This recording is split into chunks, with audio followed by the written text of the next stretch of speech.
All right, let's talk about something we all use every single day, but probably don't think much about: batteries. And specifically, their dark side. Every single battery tells a story. Think about it. The one in your phone, the one in your laptop, maybe the one in an electric car that just drove past you. They're these tiny powerhouses, right? Symbols of incredible innovation. But they also tell a much, much bigger story. And that's the thing. There's a whole other side to that story. A part that, well, it often goes untold. So let me ask you, do you really know the story behind the battery that's probably just a few inches away from you right now? Let's dig in. Okay, to really get this, we have to start with the sheer scale of what we're talking about. I mean, the global battery boom is just massive. Look around you. Our entire modern world, it pretty much runs on lithium-ion batteries. And the magic ingredients, the things that make these little power packs work, they're minerals. Specifically, we're talking about lithium and a really critical metal called cobalt. And what's so wild is that you can pretty much pinpoint the exact moment everything changed. Look at this. Before 2007, the global demand for cobalt was sitting around 50 million tons. Then, bam, the smartphone era begins. And just look what happens. In only 3 years, production in the Democratic Republic of Congo, which is super resource-rich, triples. By 2015, global demand nearly doubled from where it was. And the forecast for 2025, it's set to triple the original levels. We're not just talking about growth here. This is a flat-out explosion. And an explosion like that, it creates a mad dash, an unregulated rush for these resources. And that rush has had devastating costs, especially on the ground in parts of Africa. So there's a term we absolutely have to understand here: artisanal mining. Now, when you hear artisanal, you might think of, I don't know, craft cheese or something. But let me be clear, that is not what this is. In this world, it means mining done with the most basic tools, often by hand. It's grueling, low-tech work, and here's the kicker: it almost always happens completely outside of any legal or safety rules. Yeah, the difference here is just night and day. On one side, you've got these huge industrial mines. Think big machines, official licenses, safety standards. But on the other side, you have artisanal mines. We're talking small-scale, pure manual labor, often illegal, and defined by incredibly dangerous working conditions. It's basically the perfect storm for exploitation. And this is where the human cost just hits you like a ton of bricks. In 2014, UNICEF estimated that 40,000 children were working in the cobalt mines of the DRC's Katanga province. And that's just one province. And that number, as shocking as it is really just the beginning. Let's take a closer look at the deep, and I mean deeply damaging, human consequences of this whole situation. And this isn't just about cobalt in the DRC.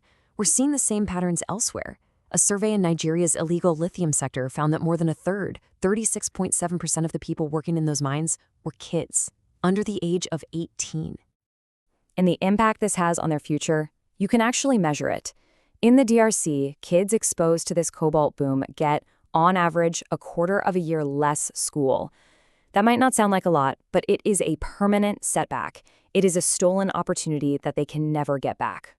The physical toll is just brutal. I mean, with no safety gear, these miners are in constant danger. In Nigeria, you've got over 43% reporting respiratory problems. You can just imagine what breathing in all that dust and chemicals does. On top of that, skin infections and severe back injuries are just part of the job. And the damage goes so much deeper than just the physical. It's developmental. Studies in the DRC have found that children exposed to cobalt mining were way more likely to have trouble concentrating, understanding what they're told, even just walking. These aren't cuts and bruises that heal. These are scars that can last an entire lifetime. These individual tragedies, they don't just happen in a vacuum. They're symptoms of much bigger systemic cracks in our global economy. There's actually an economic theory for this called dependency theory. And it's pretty straightforward, really.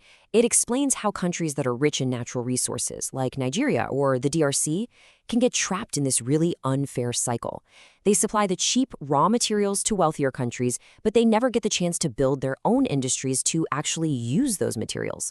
So they stay dependent and they stay exploited. And you want to see this theory in action? Just look at the wages. In Nigeria, 40% of these artisanal miners make less than the equivalent of $13 US. Not a day, not a week, a month. They're doing this back-breaking, incredibly dangerous work, digging up a material that's essential for billion-dollar tech industries for pocket change. And this leads to a really tragic and kind of counterintuitive ripple effect. The cobalt boom actually led to women in these mining areas having more children. On average, 0.3 more kids. And you have to ask why. Well, it's because in a system that is built on exploiting child labor, having more children is tragically seen as an economic necessity. It's just heartbreaking. And of course, on top of all the human suffering, the damage to the environment is massive.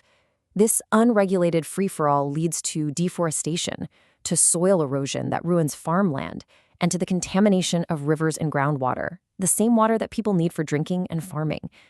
The scars are left on the people, and they're left on the land. Okay, so after all that, the big question is, what can possibly be done about this? It's a hugely complex problem, for sure, but the search for solutions is absolutely underway. First things first, there's no single magic bullet here. It's going to take a whole bunch of things working together. For starters, governments have to step up. They need stronger laws against child labor and environmental damage, and this is the big one, they actually have to enforce them. Then you've got the big international companies. They have to be held accountable for where they get their materials. We need transparent, ethical supply chains. And on the ground, you have to give people real alternatives. That means education, job training, things that give communities a different path. And finally, supporting local, community-driven programs that can give families direct help to break this horrible cycle. You know, a couple of researchers, Abu Anike and eBay, really put it perfectly. They said, addressing illegal mining and child labor is imperative to ensuring that Nigeria's lithium industry supports national development without perpetuating exploitation and environmental harm. And that's really the core of it, isn't it? The goal isn't to stop mining, it's to make sure it actually helps the country instead of hurting its people. And that brings us right back to where we started, back to that device in your hand or on your desk. It is a part of the story. We've just walked through its hidden cost. So the final question, and this is one that only you can really answer, is now that you know the true cost, what does its value really mean to you?